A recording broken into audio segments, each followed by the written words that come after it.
அன்பானவர்களே, இன்றைக்கும் நம்முடைய தேவனாய கர்த்தர் தான் நம்மை அரசாளுகிறார் என்றால் நீங்கள் நம்புகிறீர்களா? இதை கேட்கும்போது சிலருக்கு சற்று கடினமாக இருக்கலாம். ஏனெனில் வாழ்க்கையில் நடக்கும் எல்லா காரியங்களிலும் தேவன் செயல்படுகிறார் என்பதை மனிதன் எப்போதும் உணர முடியாது. ஆனால் வேதாகமம் சொல்லுவது என்னவென்றால், நம்முடைய வாழ்வின் ஒவ்வொரு அசைவிலும் கர்த்தர் இருக்கிறார். அதனால்தான் சங்கீதம் 146:5 சங்கீதக்காரன் இவ்வாறு பாடுகிறார்: யாக்கோபின் தேவனே தன் துணையாக கொண்டிருந்து தன் தேவனாய கர்த்தர் மேல் நம்பிக்கையை வைக்கிறவன் பாக்கியவான். இந்த வசனம் ஒரு பெரிய உண்மையை சொல்கிறது. யாக்கோபின் தேவனே இன்று நம்முடைய தேவனாக இருக்கிறார். யாக்கோபின் வாழ்க்கையை நினைத்து பாருங்கள்.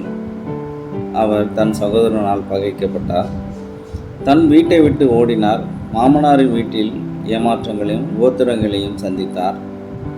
ஆனால் அந்த எல்லா சூழ்நிலைகளிலும் தேவன் அவரோடு இருந்தார், அவரை பாதுகாத்தார், அவரை உயர்த்தினார். ஒன்றுமில்லாதவனே பெரிய ஜாதியாக ஆசீர்வதித்தார். அதே தேவன்தான் இன்று நம்முடைய வாழ்க்கையிலும் செயல்படுகிறார். நாம் பல நேரங்களில் அசாதாரணமான காரியங்கள் நடந்தால் மட்டும் இது கர்த்தரால் நடந்தது என்று சொல்வோம்.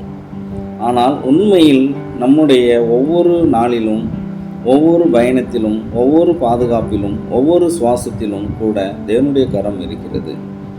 நாம் எத்தனை முறை வெளியே சென்று பாதுகாப்பாக திரும்புகிறோம்? எத்தனை ஆபத்துகளில் தெரியாமலே தேவன் நம்மை காக்கிறார்.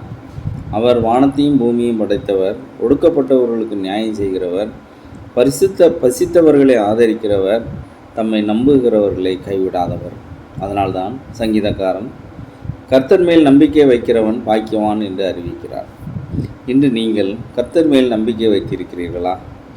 உங்கள் வாழ்க்கையின் ஒவ்வொரு அசைவிலும் தேவன் இருக்கிறார் என்று நீங்கள் விசுவாசிக்கிறீர்களா? அப்படி விசுவாசித்தால் நீங்கள் பாக்கியவான். யாக்கோபை நடத்தின அதே தேவன் இன்று உங்களை நடத்துவார்.